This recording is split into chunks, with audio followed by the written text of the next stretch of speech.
Hi, my name's Kate Hopkins. I'm from the Nature Conservation Council of New South Wales, and we're here today at Centennial Parklands Learning Centre to run a workshop for the Food Waste Challenge.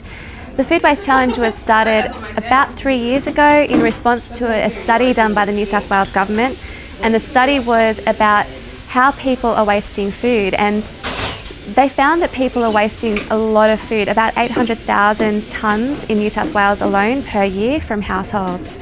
And that's a significant environmental problem because you have the obvious issues with landfill, and you also have the embodied energy that's in the food, and all of that energy is being wasted. So what are we going to do about it? So they said, well, there are three main reasons why people waste food. The first is that people are buying too much. They get sucked in by 2-for-1 deals, and they get they think that they need to buy more than they actually need, and what ends up is that there's rotting fruit in the bottom of the fridge, and then what happens is they cook too much. And when people cook too much, they don't often know what to do with the leftovers, so they end up throwing those leftovers away, contributing to the problem. And the final reason was that people don't know how to store food correctly.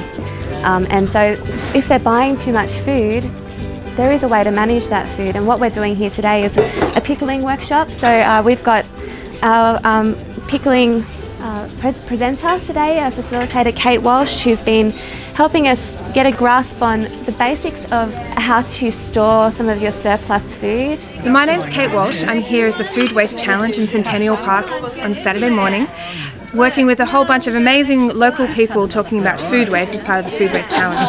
So this morning we did some work looking at jams and pickling and preserving, and also looking at the different ways that you can reduce waste in your kitchen. I gave my top 4. So the first one was to always buy in season, preferably from a local farmers market, where you get to know your farmer. The second one was to make sure that you get to love your freezer, so figure out what you can freeze and when and how. The third one was looking at how, when you come home from the shops, how you can store your vegetables to make sure that they don't go rotten at the bottom of your crisper. And the fifth one was to make sure that you use any leftovers, like ends of cheeses and parmesan rinds, and incorporate that into your cooking.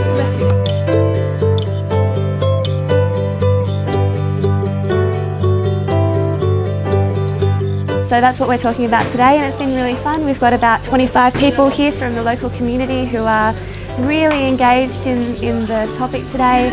We're just about to launch into a demonstration or an activity, a hands-on activity on how to preserve lemons, which you can use in tagines and Moroccan cooking and salads and all sorts of yummy things. And then we're going to discuss a little bit about, you know, how do we actually avoid this situation in the first place, through menu planning and through things like doing a stock take of your kitchen, and I guess the basics of just writing up a shopping list before you go out.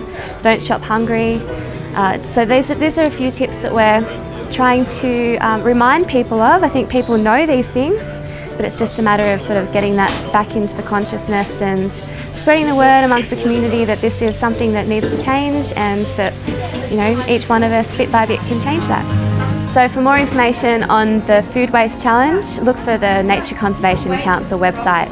It's ncc.nsw.org.au, and look for the Food Waste Challenge in there. Eastern Suburbs have a great portal for all things sustainability, and it's called reduceyourfootprint.com.au, and in there's a link to the Food Waste Challenge as well, and a range of other initiatives that you can find in your local area.